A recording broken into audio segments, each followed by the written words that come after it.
Shoot, forgot to do the countdown. It's cool. Okay.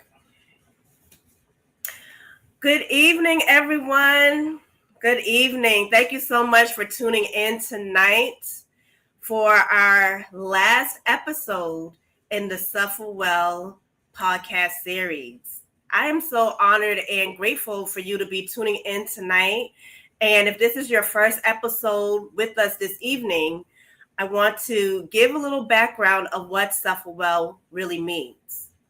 Suffer Well means having the ability to navigate difficult circumstances and enduring hardships with grace. It means to find purpose behind adversity and challenges. It's viewing challenges as opportunities for growth. The tests, trials, and hardship is actually an invitation for developing resilience, hope for the future, refining your character, surrendering and trusting God in the process. It means to rise when life or the enemy tried its hardest to tear and break you down. It means not giving up in the process and finding your strength, your power, and your light. So joining us for this evening is Miss Nikki J. Thank you so much, Nikki, for joining us this evening. I'm going to start off by reading her bio and then share how we met. So Nikki J is a certified yoga and meditation instructor who invites students to extend themselves grace and compassion as they are today. By showing people that all bodies are worthy of loving kindness and respect, she aims to create a more compassionate world for everybody. As a rest leader and self-proclaimed Naptivist, she incorporates rest and restoration principles in her practices and teachings. When she is not practicing yoga and meditation, Nikki loves creating art, connecting with nature, traveling, and exploring different cultures and cuisines. Hey, Nikki. Hello. Thank you so much. I'm definitely honored to be asked to be a part of this lovely collection of podcasts. Yes, thank you so much for coming. And then because we are talking about surrendering to rest in a transition season, I was like, I gotta close with talking about rest, right? Because through it all, we do need to rest. And I met Nikki with our wellness community, Sankofa Yoga Studio and Wellness Studio in Laurel, Maryland. Definitely check them out. I'm sure Nikki will talk more about her services and offerings later. But she was the teacher assistant to the classes that the trainings that I attended, meditation teacher training, as well as yoga teacher training. And when I mean that, like, she really does embody loving kindness, compassion, and grace. So I am so grateful for her to be on tonight and for us to talk about what it means to rest. All right. So we're going to get right into it. Yes, it's the power of rest. And also because we are talking about loving kindness, we're going to also, and it's February Love Month, we're going to also tie in positive body image. I don't know about you all that's viewing tonight, but for me, I know that it's important to just love your body how it is today, not how it was 10, 15 years ago, not before pre-kids when you had babies, but loving how your body is now and just embracing the curves, the thickness, or whatever size your body is, and just really loving your body how it is today. So we're going to tie that in with our topic of rest. All right. So, Miss Nikki, tell us about your journey. I know that you had shared that in your bio that you are a self-proclaimed Naptivist. So tell us about like how you became a yoga and meditation instructor and the term Naptivist. Yeah. So I became an instructor after I had done a consistent practice. And so, I feel like with some of us, when we first found out about yoga, it kind of was like on and off for a little bit, and then maybe we got into a more consistent practice. And so that was part of my story when it came to yoga. And so once I got into this consistent practice, I just know how I felt, like mind, body, spirit. Like I just felt really, really good. And I remember one of my homegirls was like, yo, um, or one day she had asked me if I would ever teach. And I was like, oh, I don't know. But then once I really was reaping the benefits of a consistent practice, I was like, yeah, I want to share this with others. And so I did a 40-hour training at Spiritual Essence, which is in Upper Marlboro. And then I did, when the 200-hour program started at Sankofa, I took the 200-hour. When the meditation teacher training started, I took the meditation teacher training. When the restorative yoga nidra training started, I took that one too. Mm. And so that was kind of my journey with, like, certifying. I also did like Reiki. That Reiki was probably actually my first one, but I didn't really do much with it afterward. So I kind of forget about that one. But that was my journey with teaching. And so I've been teaching since 2020, so almost 6 years. And it's definitely like, there's so much power and so much beauty that you get in yoga from doing a practice, but teaching, you get like similar kind of benefits. It might not be the same, but like there's still really good vibes that you're able to get from teaching. And so the term is naptivist. And so I got it from Twitter. No, not Twitter, from TikTok. I had seen a girl saying that she was a naptivist, and I was like, and please forgive me because I do not remember like her name or anything. I have to go back and find the video. But she said naptivist, and I was like, oh wow, I feel seen. Because if it's one thing I'm gonna do is I'm gonna take a nap, I'm gonna lay down, like I'm gonna rest. And I know that there's people who really find rest very difficult, who find laying down very difficult. They can't sit still, they can't, lay still, like they're always like on the go, go, go, go, go. And for me, it's like I was born for this.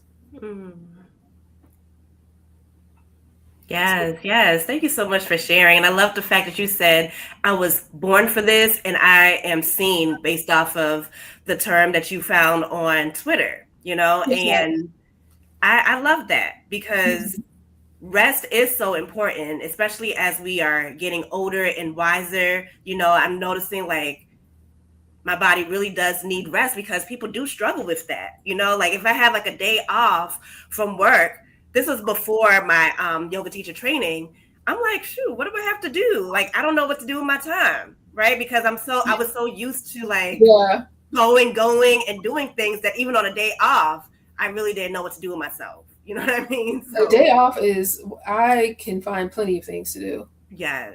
And if you had a day to yourself, what would that day consist of? It would consist of no alarm. And then, so whenever I wake up, get into my little morning routine. I'm definitely having tea. I'm moving my body. I'm doing breath work. At some point, a meal is to be had. And then if the weather is good, definitely a walk at some point in that day is happening. Some coloring might be happening. I like to take myself on solo dates, and I'll grab my coloring books. If it's nice out, I'm going to the park. I'm going to, I might go to a cafe. I might go to a library. And then I just have like my art supplies or my coloring books, and I'm coloring somewhere. Nice. Or just out doodling or sketching or whatever. And yeah. And then I might take a nap. I might, listen to music. I might sit on the balcony and just chill like hard. And I could even like ending it with a restorative yoga session, and it's like that is an amazing day. Yes, it sounds like an amazing day and a full day, a Mm-hmm. full day just for yourself and loving the coloring, loving the solo days because that's me, anything that I Mm-hmm. can do creative wise and being in nature. Like if the weather is nice, I'm going walking. I think we even went with a group walking about a year or two Yeah. ago too. So that was Mm-hmm. really good. And just being outdoors. And for me, I had to like rewire my thinking when it comes around rest because those are all different forms of rest. For me, I thought resting was just before it became a practice of mine. Resting was just going to sleep.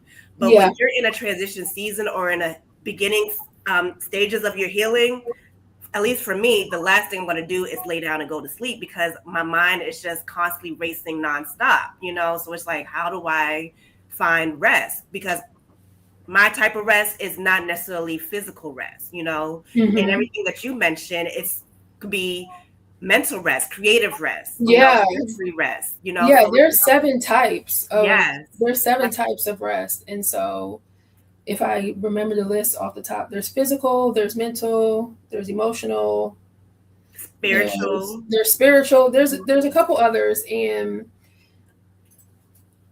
finding a balance, like no, it might not always be physical rest, but your mind, your body, your spirit needs a pause from going all the time, needs a pause from being around people all the time, from constant stimulation, Mm-hmm. from just doing the most like all the time. Like you need pause, like you need to take breaks. We need breaks from everything at Mm-hmm. various times. And that is correct because before I transitioned out the classroom, I was a special education teacher. And this particular, not the last assignment, but one of the previous last teaching assignments, I worked in a self-contained class with kids that were severely cognitively disabled. And when one of my students would like fall out and have a temper tantrum, I'll say, "Do you need a break?" And then she'll say, "Yes, I need my break." And with her visual cue, she'll start pointing to it. And then I said, "You know what? I need to go for a walk. Do you want to join me for the walk?" And just to get her to really practice using her words or her visual cues when it comes to taking a break. And then I was under so much stress, I realized I need a break for myself too. Yeah. So it's just like for a child, I'm able to help her self-regulate. I'm like, can adults do this too? And how do we know in our bodies that it's time for us to check and say we need a break? So what are some signs that notice in your body, either physically or mentally, that it's time for you to have a break? Sometimes it could be like heart racing type of thing. And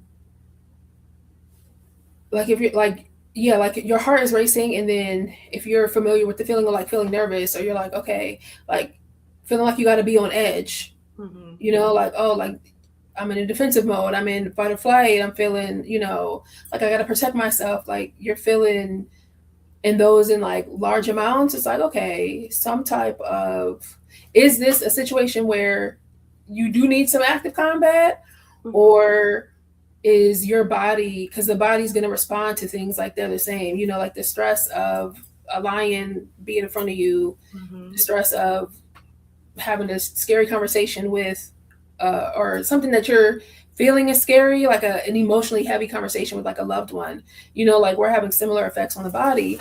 And so it's assessing like, okay, is this something that I need to be, on guard for right now, or is my mind racing? Am I reacting to things that have not yet happened? Am I making up scenarios? Am I just doing a lot? And let me just take a breath. Let me just chill. Right. Right. And then also being aware, just like how you said, those physical or mental symptoms, to notice when it is time for you to take that break. And I think that's really important because and I learned so much about me during the yoga teacher training and meditation teacher training, because it's like I wasn't aware that I needed to take a break, and that it's okay to take breaks even in the middle of your day, because as a teacher, know if it's the same now, but that's part of the reason I left, because we never had a lunch break until the end of the day. You know, Yeah. we're always like, I can't even get that break. I can't even leave the classroom, you know, to go run to the restroom, you know. So it was really challenging. And I'm like, okay, God, you're gonna have to help me out, because this is like years feeling like this, over 10 Yeah. years. And I'm Yeah. like, And when oh, if yeah, someone is in a situation like that, if you're in a job like that, and then when that's how you're spending most of your day. yeah. And then you're spending time in traffic or you're commuting. Mm-hmm. And then you're having to go home and having to prepare food. You might be having to do work at home. When are you working out? You're cooking, you're Mm-hmm. preparing for the next day, and you're doing that over and over again. And Mm-hmm. so when it comes time to somebody saying, okay, like rest, I do get with folks how they're like, how do I do that? It feels Yeah. scary. I don't know how. I don't know how. And that was me too. Like, I didn't know how, because the way that my schedule was at that time, I didn't know how, you know. So for me, in that example, if somebody was to come up to me now, I would say start with small steps. You know, start with small steps. How can you break down your days? What are some things you're doing? Because I didn't realize that I'm spending like 2 hours on social media, not consecutively 2 hours, but throughout my day. I'm on social media for 2 hours a day plus. So I'm like, how can I Plus, do girl. plus? And then I'd be feeling like, oh my God, I don't have enough time in my day. And I'm like, girl, this screen time says otherwise. Yes, exactly.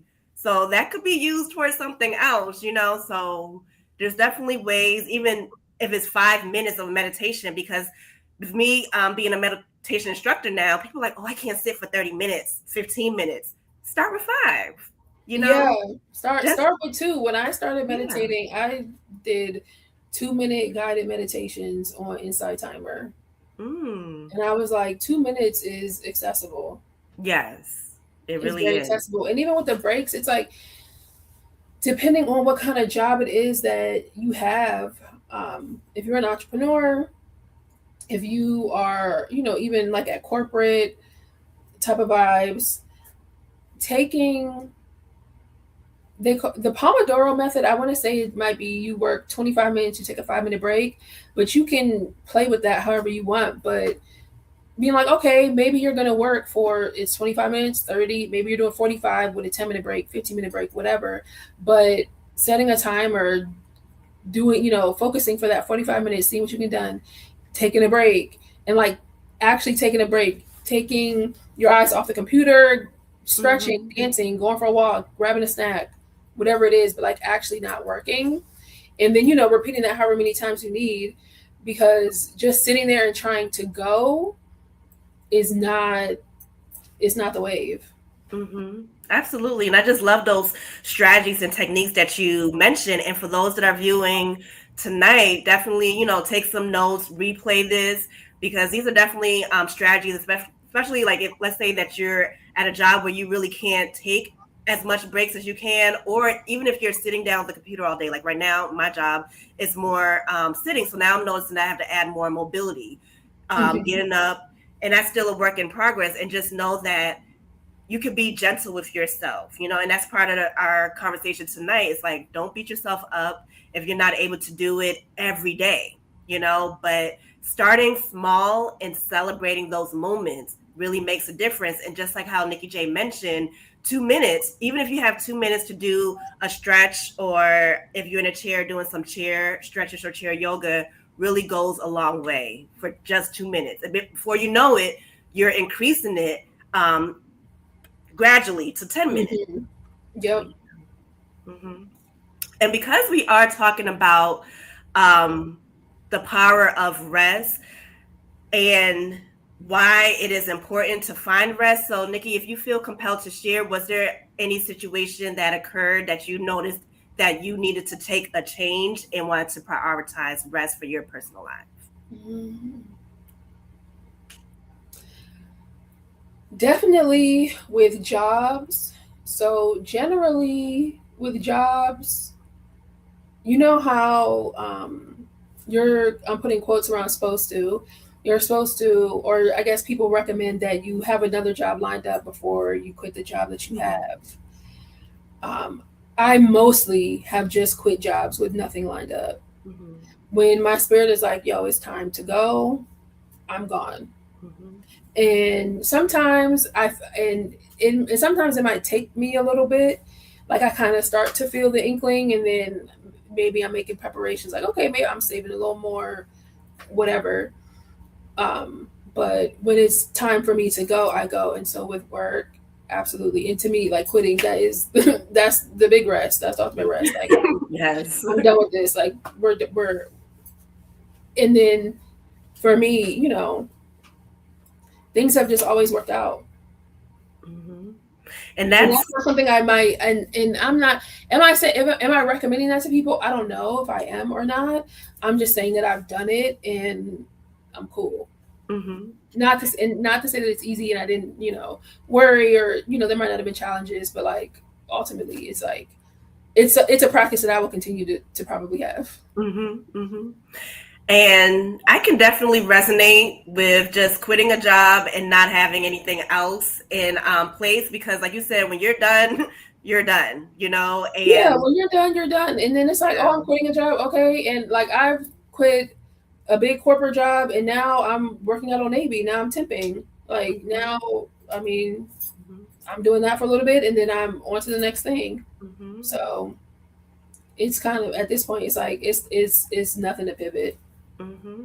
And I loved how you just shared as far as, when it comes to the mindset, everything's going to work itself out because it will, and when we're making those changes, pivoting, shifting, we're like, oh my God, what's going to happen? And we're thinking like so far down in the future, but we're like, let's just think about in the present. And we actually talked about that a few episodes ago.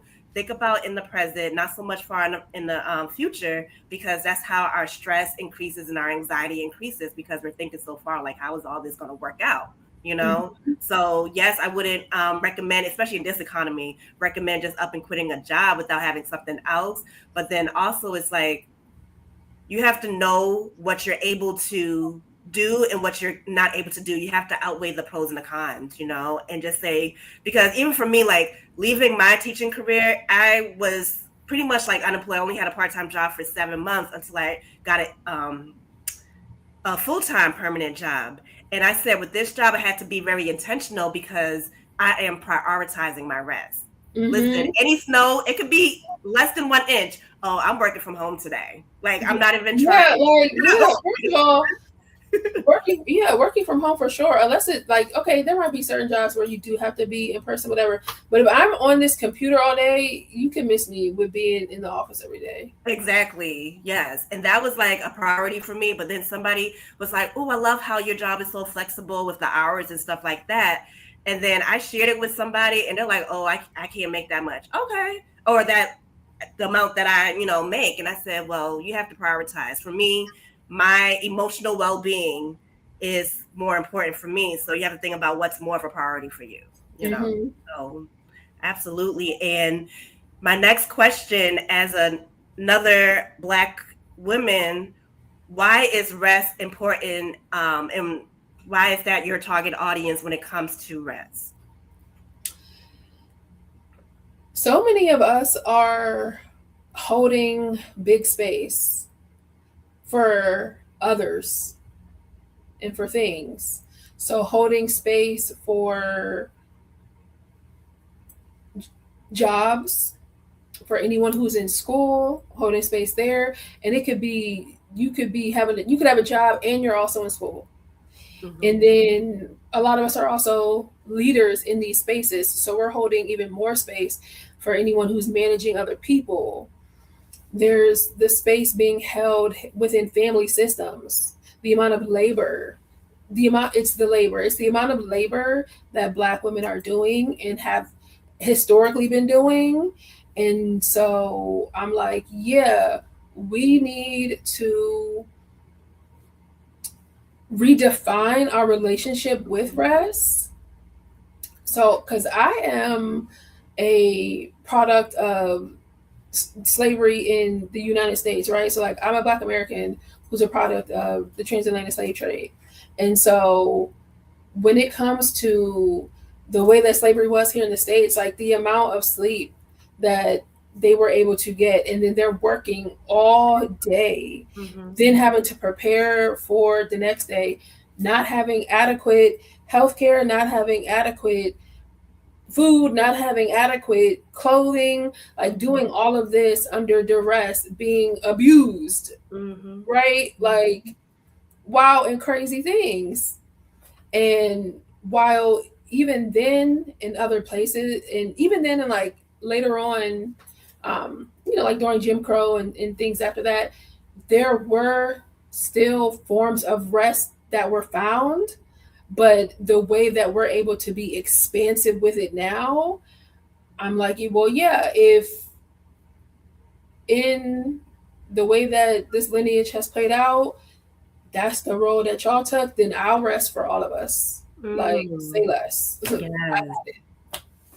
I love that. And it really is generation by generation, and it's just been trickled down throughout the decades and the centuries, so it's like, how do we practice rest? And one thing that I shared, I think in like the first or two episodes, it's like our rest may look very different from our mother, from our grandmothers, from our great grandmothers. You know what I mean? Because it's like we weren't taught how to rest. Right. So it's like, how can we do it for our generation so that way the next generation under us can know, what, it is okay to have balance? Because for me and my family, rest was non-existent. Like I was raised by a single mother. I was raised to be, strong and independent at a very young age. So it's like, how do I learn what rest is? Yeah, I do have a question for you though. When you say that rest was non-existent, I would ask, when it came to like, did your mom, was there like a show that she liked? Did she like to drink tea? Was there any small moments of peace that she had? I just like how you turn around and ask me the questions though, but I love that because it's requiring me to think about it, especially saying rest was non-existent.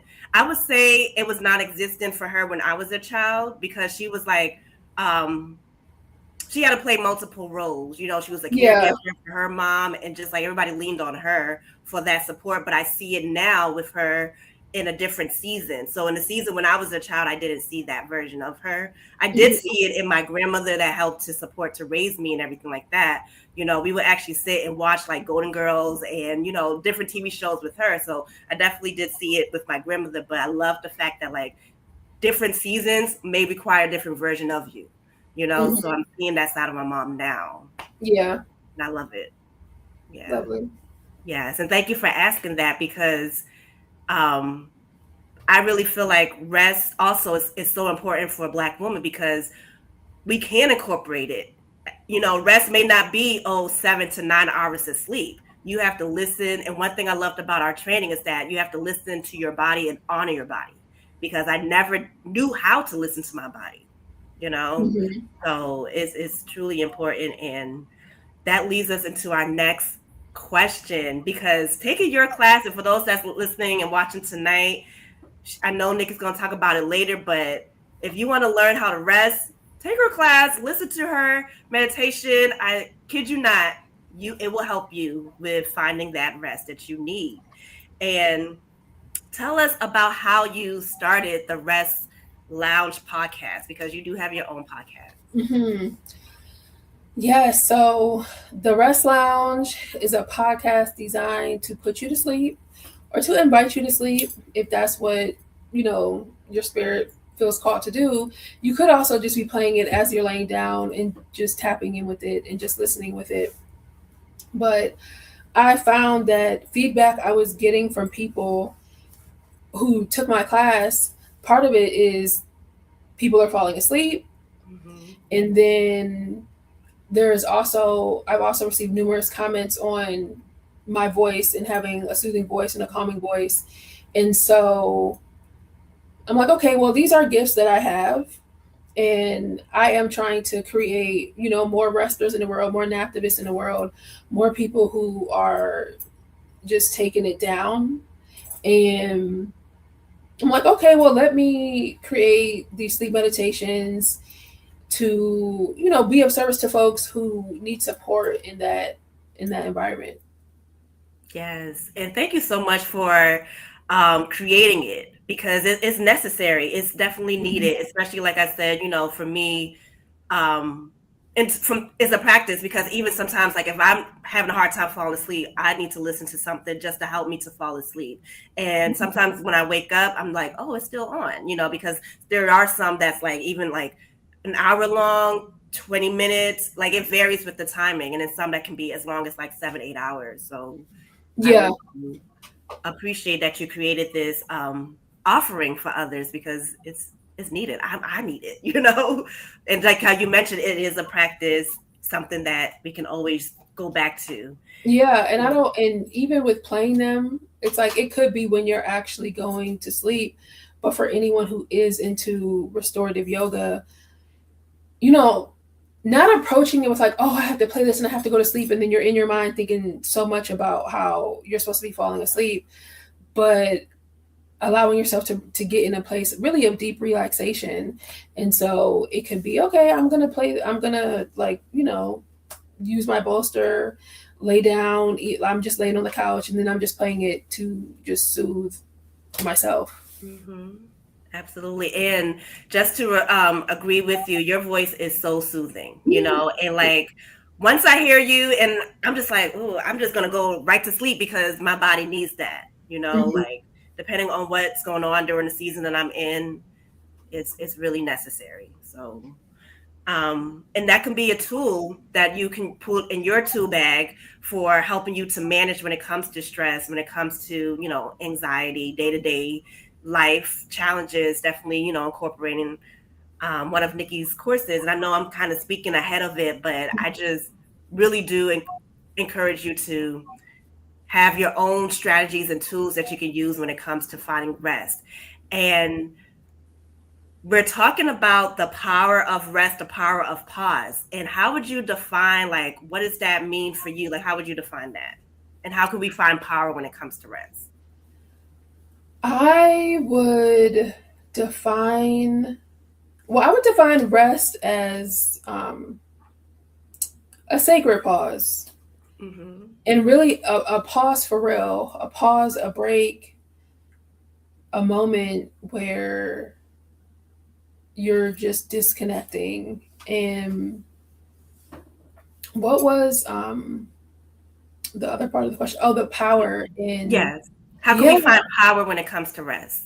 yeah. Honestly, I'm not inviting you to find power. I'm inviting you to find nothing, to Mm. lay down, to just be, to not, there's no achieving, there's no striving, there's no goal, there's no like, okay, I gotta do this, I gotta check that, I gotta blah blah blah. It's inviting softness Mm. and inviting a space for you to bring all of yourself and show it some kindness.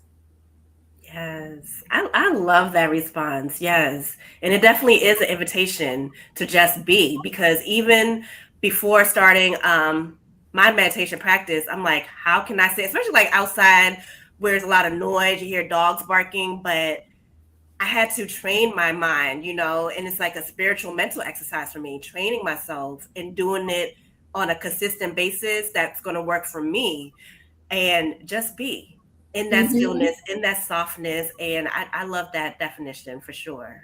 Thank you so Yeah, and I think even inviting Black women, honestly, to take this whole,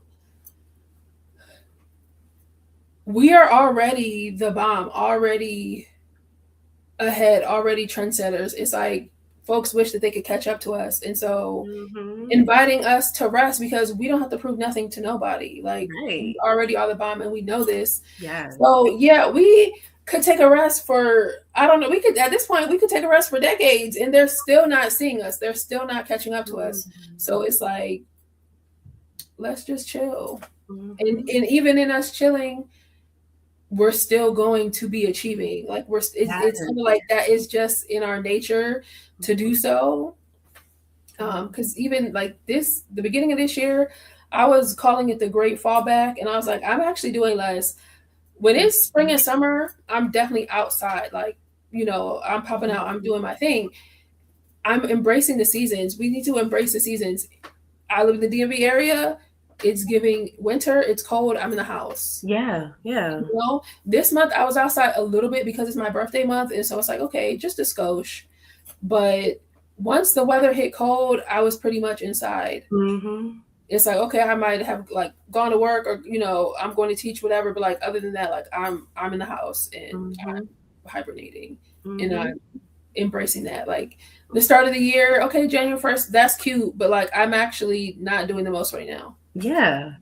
And I love that because it's like so often that example you just gave, like the new year, people like, oh, I got to jump off and do this, and that. And it's like, no, listen to you and what is best for you at that moment, you know? So hibernating, you know, like even for myself, winter, and it's been cold. It's been really cold this particular winter. Yes, So like, this has been winter. We had some global warming winters before. This was like, oh, this is winter. yeah. Like I have to be bundled up. And if I have to wear this much layers of clothes, that means I don't need to be outside. I could just stay in the house, you know? Literally. And just chill. And I'm okay with that because I love that. Because for me, I can always find something to do. Because some people like, oh, I got to be out. I got to be around others. You know, I get bored real quickly. Not me. I'm the very opposite. Let me stay home. You know, I can always find something to do.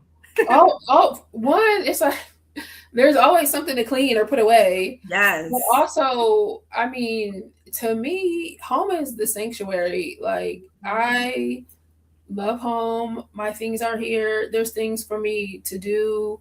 There's plenty of ways for me to entertain myself. Or it could just, or in terms of like resting, yeah, I could pull these, give me some blankets, give me some bolsters, give me some pillows. I could get into the restorative yoga. It could be, I could have a silent practice. I don't need nothing in the background. Or I could have a nice playlist.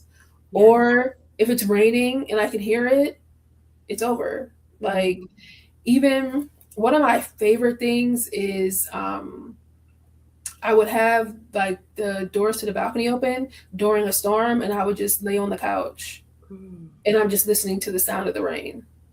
And that sounds so peaceful right there. Like I'm just like visualizing that now, like how that will make me feel in that moment. And yes, it just creating that space for you, you know, and just honoring that space. And that's like one of my favorite things to do is really to just chill. And I get for some folks who may be running away from this because and so I started a Substack, and this is actually what I had just wrote an article on about how the kind of one of my first experiences with restorative yoga, I ran away from the practice and I was like, oh no, like that's not for me. And so when it comes to rest, things are going to come up. And so that is something that, you know, I want people to just be mindful of when you're taking this pause. It's in that silence when things may arise that you thought you had already dealt with. You thought it wasn't a big deal, but now all of a sudden it feels like it's a big deal. Something you have forgot about for however long, like, and you're like, I don't even know why this is here. I didn't even know that this was bothering me. Anything could come up in that moment. And the invitation is for you to not judge yourself for it coming up. If there's something for you to feel, then feel it. You know, let it wash over you, let it move, but also practice like being a witness and kind of taking as much of a neutral approach to things as you can and looking at it like, okay, so this came up. Okay, this is still here. Noted. And then, you know, what's next? Right. And definitely, I would say when it comes to rest, it definitely helps me to process the situation. Depending on what the situation is, it allows me to process it with like more clarity, right? A few years ago, this was like probably over a decade ago, something happened and I was like extremely emotional about it. And I remember I was talking to my sister about it. She's like, you can't even get anything out because I was just so like emotional. And she's like, I need you to go rest and then come back and talk to me. But of course I never was able to rest. So now I'm looking at that situation. Like if that was to happen now, the first thing I would do is find out what type of rest I need.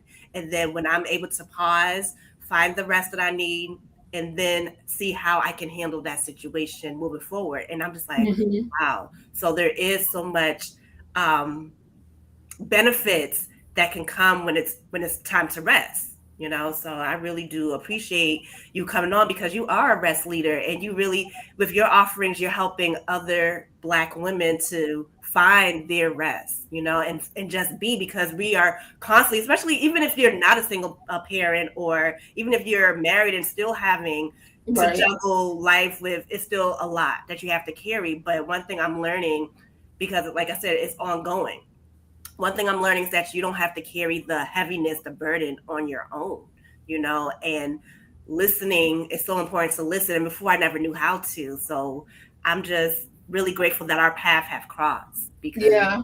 you have helped me to find what loving kindness is for me, because I'm the one that's like, oh, Mm. I gotta go, go, go. And I don't know how to be still in this 15 minutes, you know, 30 minutes in meditation. But and it's not about like forcing it to happen. Like if it happens, great. If your mind wanders, and that's one Yeah. thing we say often, if your mind wanders, that's okay. Just return to your breath, right? Mm-hmm. Because it's going to happen.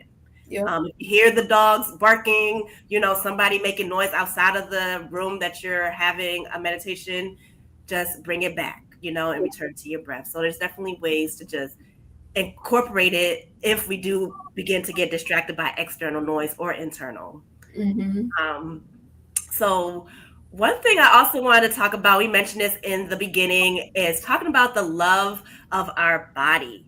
Um, so, you are the creator of the Body Love Lounge. And I just love that title by itself, Body Thank you. Love Lounge. And I know it's a safe space for Black women to experience body liberation. So, explain to us the background and why you want to create this space for other Black women. The background is my own relationship with myself.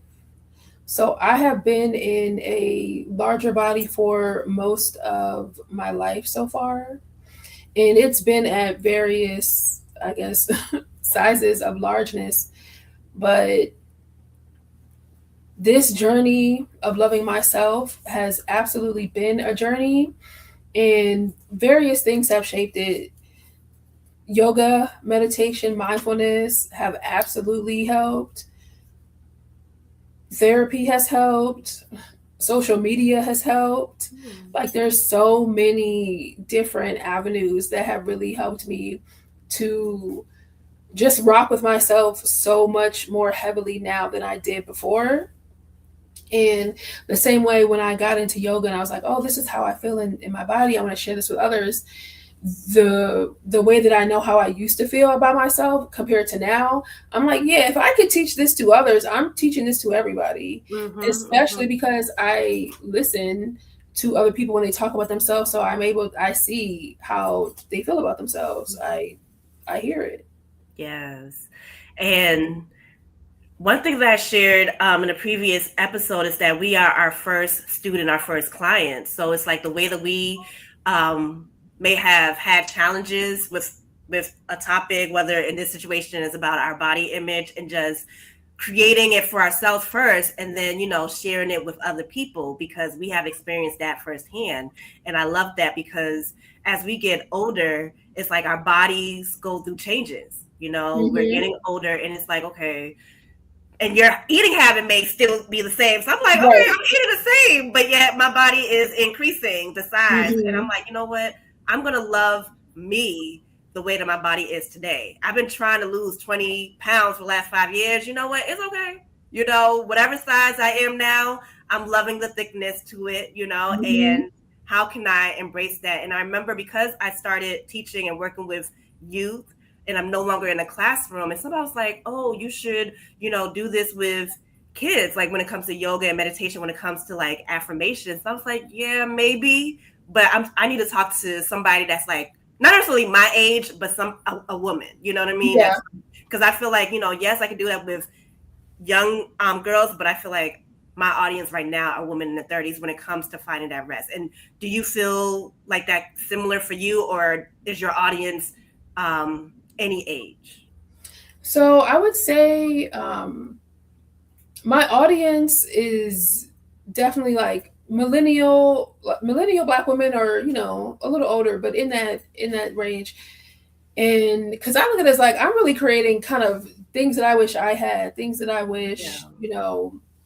I had seen. But yeah, I'm creating it for like millennial Black women, and then if Black women outside of that fall into it, if anybody outside of that is like finding more peace and walking in this world more peacefully, then it's like, yeah, that's welcome. I just wanted to be clear as to like who's being centered here.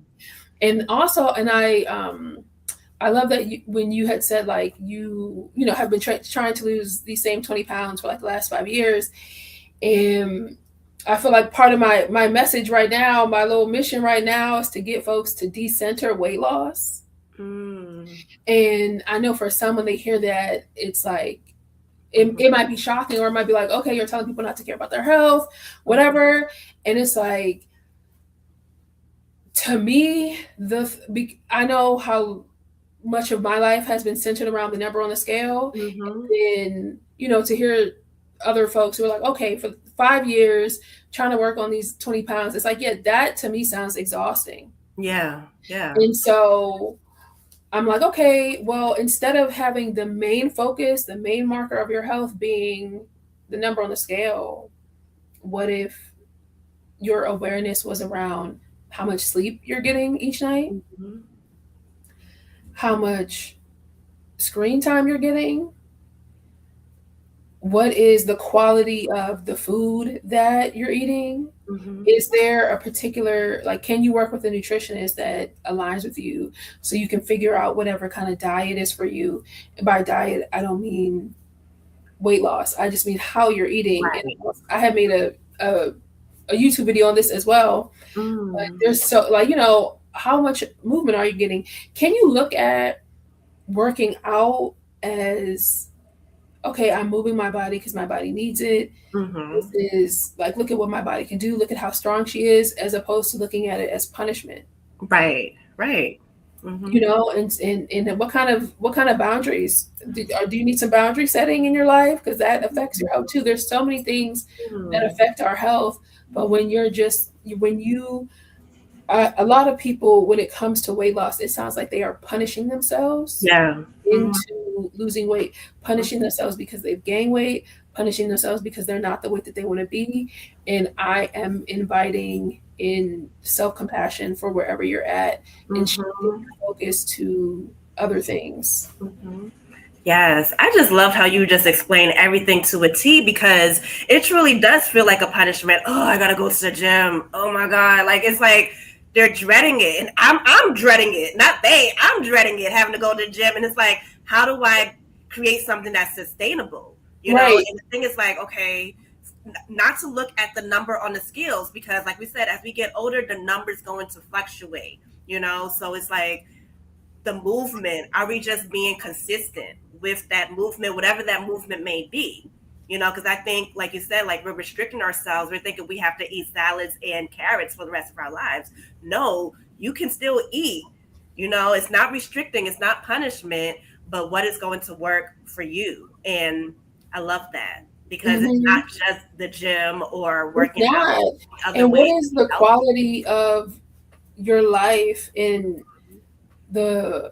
terms of your body reaping the benefits of working out, if you're going into it and your nervous system is braced because you hate being there? Right? Like, mentally, physically, spiritually, emotionally, are you really getting the full benefits of this workout? And it's like, can you find workouts that feel good for you? And even, there's things that might challenge you, and so everything's not going to feel good, it's not going to feel great. Like, that's fine. But it's just, if you're doing things that you just straight up hate, I can't get jiggy with that. Yeah. And you have to find some form of love to it, because like you said, it is going to be, you want to challenge yourself, definitely. But then I feel like there has to be like a balance in between it, so it really comes down to like that mindset and knowing like what your ultimate goal is, so like, even for me, like, I don't want to say, oh, I'm trying to lose this 15, 20 pounds because summer's coming. I need my summer body. Right. No, summer's coming and it's going to be the same it was in the fall time, in the winter time. Yeah. Because I'm loving the way my body is, regardless. Yeah. And also it's in the way that people are speaking about it, because if you're, oh, summer's coming, I got to do this, I got to change, whatever. Okay, I mean, you're chasing a physical type of thing, but like you're restricting yourself and you're kind of punishing yourself for it. That's one thing. But then it could also be, let's say, that in your body, when you're at a certain weight, your joints hurt, you feel sluggish, your clothes are tight, like there's just something in your body feels off. If you're like, okay, and so with that, you want to lose weight, that's fine. Because I want to be clear, like, I'm not saying like don't lose weight. I'm not saying it's bad that, like that you want to lose weight. Weight will fluctuate, right? And so I'm offering for you folks to love themselves regardless of what that number is. And if weight loss is a goal of yours, look at how much of that is your stuff, how much of that is other people's stuff, and see where you can release other people's stuff and find your stuff and find the compassion for yourself within that stuff. Absolutely. And that's what I totally agree with you as far as like finding that compassion. This was like a post I had created maybe 4 or 5 years ago. And I created a post about just loving me, because as women, we can always find our flaws, oh, I have a gap tooth, though I have a big nose, I wish I had a smaller stuff. Like, it's just like so many things I can just pick myself out. And I'm like, you know what, there's things that I love about me, and I love all parts of me. And I said it and I really believed it, and oftentimes like we do things to try to cover up our flaws. And I'm like, you know what, I'm giving myself some self-compassion and things that I wish I probably would have done as a teenager, but I just didn't have the tools then. So as a teenager, those insecurities that I had, it grew with me as an adult. So I'm like, okay, I'm going to love on myself. And if God blesses me with a daughter, I'm like, you know what? Love yourself the way that you exactly are, because you are beautiful inside and out. And I think oftentimes we are comparing ourselves, not just kids, but as adults too. We're comparing ourselves to society of what beautiful looks like, what beauty is. Yeah. And I'm like, and I love how more recently, within like the last 10 years, they show more representation of Black women in different sizes with their natural hair. Now, so many women are embracing their natural hair, because at one point it was considered, oh, you're looking, you know what I mean? Looking rough, looking ghetto, whatever. Like, you have to love all of us, from our crown of our heads to the soles of our feet, just every part of our bodies. And I think it's so important, especially as we are getting older too, because it's going to change naturally. Yeah. And I also want to highlight that loving your body also is not even the goal. It's really the invitation, or the intention behind it is to not, or I would say loving your body doesn't have to be the goal. Loving your whole entire body. You don't have to love how your body looks to love your body. So yeah, loving your body is the goal, but you don't have to love how it looks. Is what I would say. Because you don't have to love how it looks. You don't have to like how it looks to love your body, to be loving towards it, to be kind towards it. So yeah. And that allows us to really like redefine what we even want our loving our body, because like we don't want to just focus on our physical, attributes, physical characteristics, because there's things internally that is just as beautiful as our physical attributes. I love how you just said that, thinking about what that goal is. Yeah, because we're also dealing with so much programming, and that's where grace and compassion come in, because it's not, oh, I should love myself and I shouldn't care about roles and I shouldn't care about this and I shouldn't care about that. When we're getting so much propaganda and so much messaging that says otherwise, like we're human, it's challenging to not internalize things. And so part of this is noticing, okay, with the things that you don't like about yourself, whose voice is that? How valid is this voice? And whoever's voice it is, does that person love their body, and is that person walking on this earth the way that you want to walk on this earth? Mm-hmm. I love that, because oftentimes, like you said, like that voice, what if that voice is your voice, telling you? Oftentimes, like, we are our worst critics, For sure. So and oftentimes it's us, and sometimes it still is like it could come from other, it's our voice now, but the origin is other stuff. Absolutely.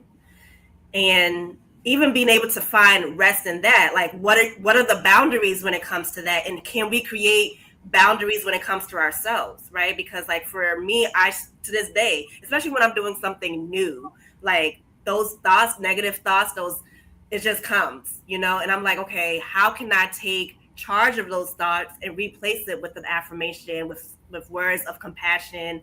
And I'm doing that and just pausing to breathe. So I'm just like, okay, I'm listening to what Miata needs to do now versus what she would have done 5-6 years ago, so Mm-hmm. yeah, and it's so important to just really love you as a whole person. And I feel like that leads us into our next question. Not really a question, but because you did share that you offer meditation, you're a meditation instructor and a yoga instructor, I would love for you to share a few minutes of a meditation. Would you?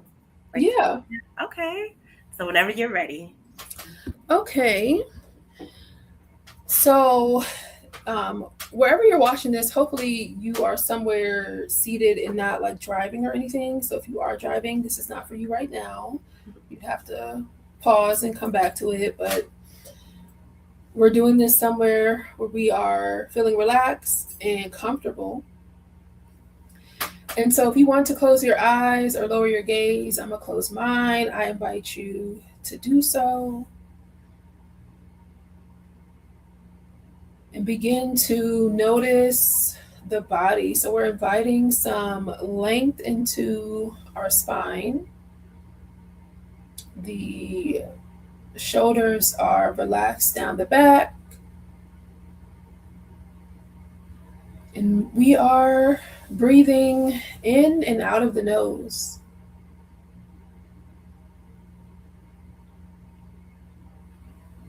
Inviting some gentleness into the body. So the shoulders are soft, the hands are soft, the jaw, the face. Breathing in, the stomach expands. Breathing out, the stomach falls.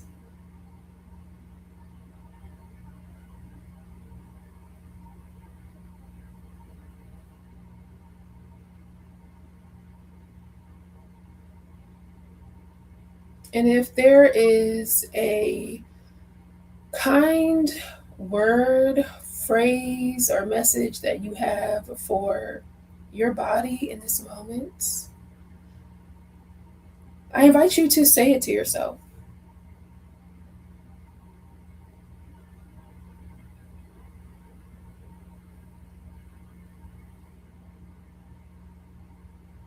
And we're going to seal that in with a breath, breathing in through the nose.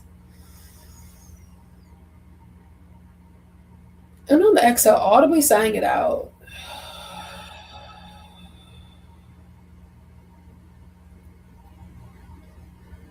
Starting to notice different sounds that you hear around you.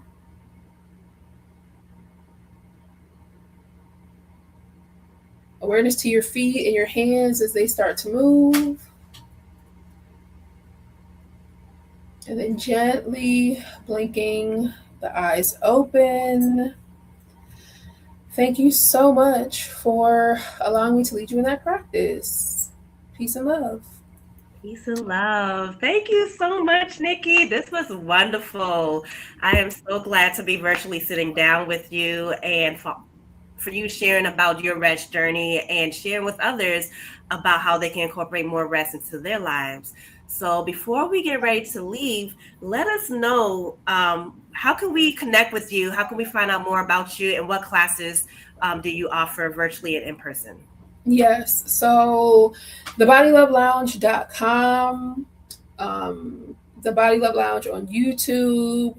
I have practices and discussions around the body and around rest on there. Substack, the Body Love Lounge as well. And so the podcast, you can find that from thebodylovelounge.com, but it's called The Rest Lounge, and it's housed on a platform called Buy Me a Coffee. And so on there is the sleep meditations.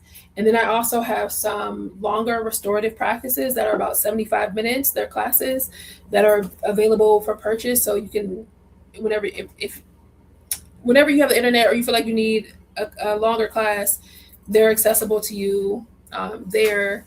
And in person, when it comes to classes, so at Sankofa, I teach on Monday nights, 6 o'clock, 7:15. The 6 o'clock class is a hybrid, so it's virtual and in person. And that one is more of like a slow flow type of class, and with like a relaxing meditation at the end. This class at 7:15 is restorative yoga and yoga nidra. So that is a rest class. We don't do too much in there. A few poses. We use the bolsters. We use all the props, and we relax. And then I also teach meditation for loving kindness, also with Sankofa, at on Mondays at 8 a.m. So that is virtual. And I do have a workshop coming up. I haven't announced this on social media at all, so you're getting like an exclusive right now. Oh, nice. Yeah. So I have a workshop coming up in April. It's going to be about connecting with our bodies. It's going to be the body love aspect of it. And then there's going to be a sound bath. So that's coming up in April. Yes. Yeah, I'm on, the socials and thebodylovelounge.com.